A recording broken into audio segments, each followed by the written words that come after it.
लोग को हिंदी का पाठ 13 केवट प्रसंग पढ़ाने वाली हूँ। इसके कवि हैं तुलसीदास जी। इनका जन्म 1532 ईस्वी में और मृत्यु 1632 ईस्वी में हुआ था। इनके बारे में हम लोग पढ़ते हैं, जानकारी लेते हैं। पहले तुलसीदास का जन्म उत्तर प्रदेश के बादा जिले के राजापुर गांव में हुआ था। उनके पिता का नाम आत्माराम दुबे और माता का नाम हुलसी था। उनके माता पिता ने इन्हें बचपन में ही त्याग दिया था। त्यागना का मतलब होता है छोड़ना।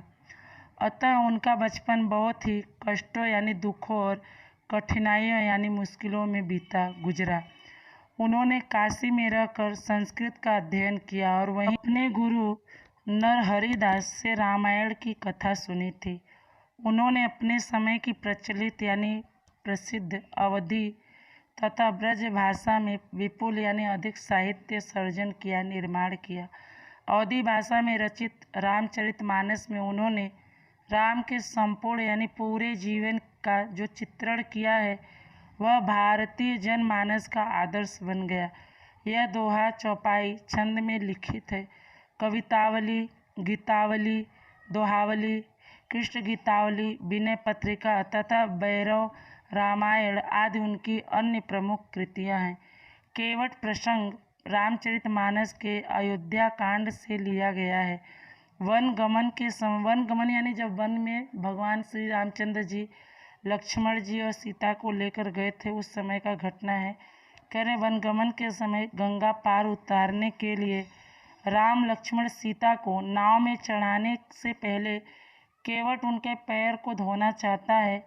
राम के चरण रज यानी पैरों के धूल की महिमा यानी गुण से परिचित पहचानने वाले केवट की सरल यानी सीधी, सरल, तर्क संगत यानी जो तर्क के आधार पर सिद्ध हो ऐसी लगने वाली उक्ति यानी कथन अत्यंत बहुत ही मार्मिक यानी जो दिल को छू जाए ऐसी बन पड़ी है। यहाँ पे कह रहे हैं कि तुलसीदास का जन्म उत्तर प्रदेश के बांदा जिले के राजापुर गांव में हुआ था। यहाँ बताया गया है कि तुलसीदास का जन्म उत्तर प्रदेश के बांदा जिले के राजापुर गांव में हुआ था।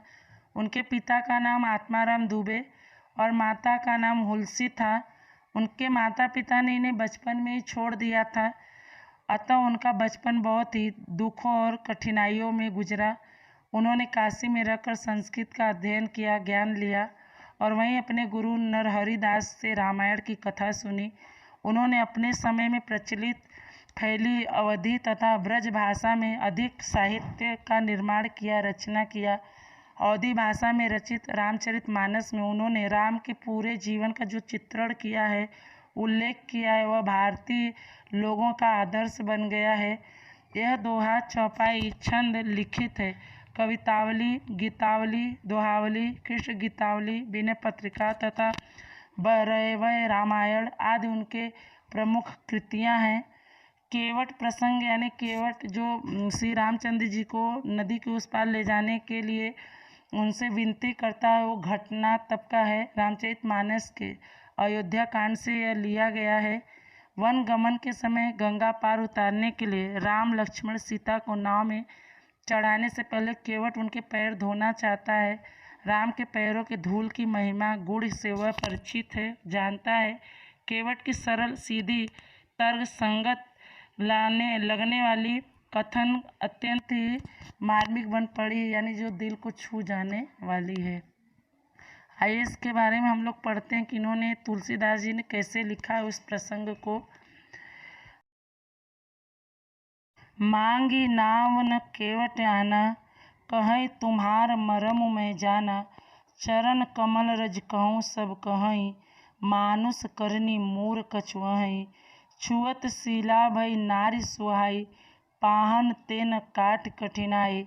तरिनेउ मुनि घरनी होई जाई, बाट परई मोरी नाव उड़ाई।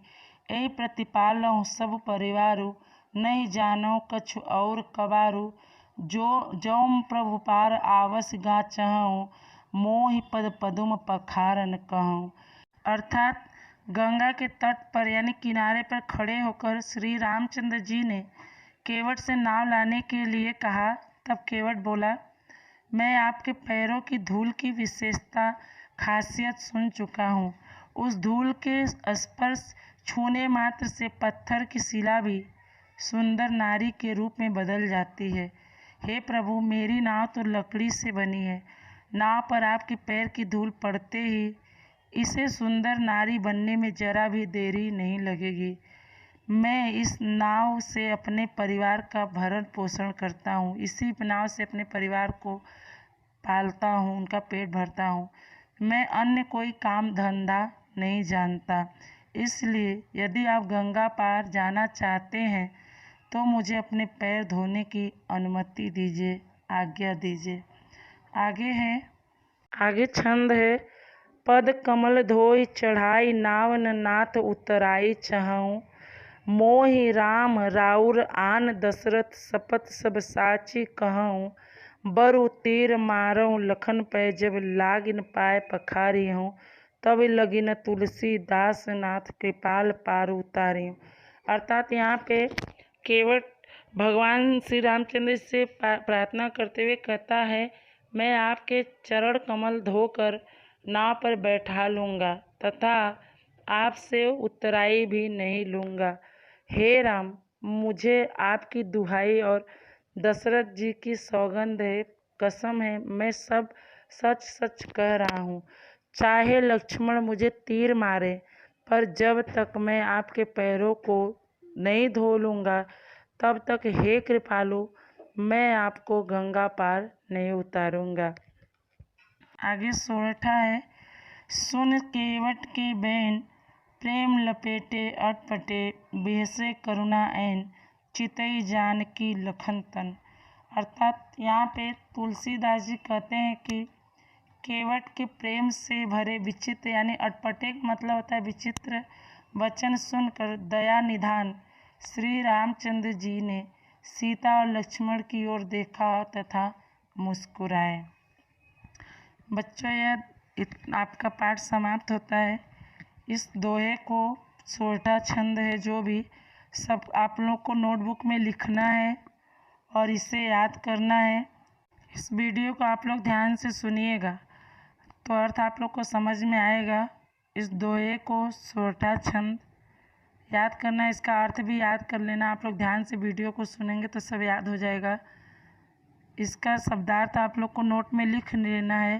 प्रश्न उत्तर जो भी होगा आपको भेज दिया जाएगा। बच्चों, आपको आगे का पाठ आगे के वीडियो में पढ़ाया जाएगा। जितना पढ़ाया गया उसको ध्यान से पढ़ना और साथ साथ में आप लोग याद भी थोड़ा करते रहिएगा ताकि बाद में ज़्यादा मेहनत न करना पड़े। तब तक के लिए धन्यवाद।